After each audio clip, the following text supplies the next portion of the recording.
დაღუპულ ქართულ სასულიერო პირს იტალიიდან თბილისში კვირას გადმოასვენებენ. ქართული მხარე ბოლო დეტალებს აზუსტებს. ილია კარტოზიას ცხედარი ბარის წმინდა ნიკოლოზის ტაძრიდან, სადაც პანაშვიდი ჩატარდა, უკვე რომში გადაასვენეს.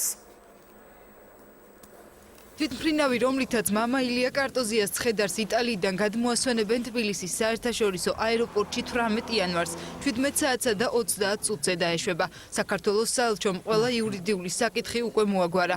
ამ დროისთვის ნორმან ატლანტიკის კატასტროფისას გარდაცვლილი სასულიერო პირი რომშია დასვენებული. მამა ილიას გადმოასვენეთ საქართველოში კვირას საღამოს 6-ის ნახევრისათვის თურქეთის ავიახაზების რეისით ყველანაირი ფორმალობები, რაც იყო დაკავშირებული ამ სიტუაციასთან დამთავრებულია.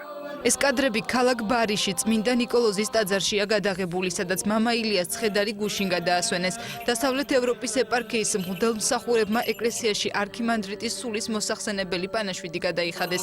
იტალიაში სასულიერო პირებთან ერთად იმყოფებიან მამა ილიას ოჯახის წევრებიც. ქართულ მხარეს ცხედარი გუშინ გადაეცა. დასავლეთ ევროპის მიტროპოლიტის მეფე აბრაამის კურთხევით აღოსრულებს წირვას წმინდა ნიკოლოზის საფლავზე საპატრიარქოდან ჩამობრძანებულ სტუმრებთან ერთად მამა ილიას სულის მოსახსენებლად საღამოს მოხდა წმინდა ნიკოლოზის საფლავზე ტაძარში გადასვენება მამა ილიას ცხედრით და იქ მე გადავუხადე პანაშვიდი, ასევე ლოცვას ესწრებოდნენ ადგილობრივი სასულიერო პირები და საპატრიარქოდან ჩამოსული დელეგაცია. მამა ილიას საქართველოში გადმოსვენებას ელოდებიან მისი მეზობლები და ნათესავები, რომლებიც მრევლთან ერთად ცხედარს აეროპორტში დახვდებიან. ძალიან ბევრი უკვე წასულია, ჩვენც ხვალ ვაპირებთ, სავარაუდოდ ჩამოასვენებენ მამა ილიას ცხედარს ხვალისთვის და ვაპირებთ ჩვენც წასვლას.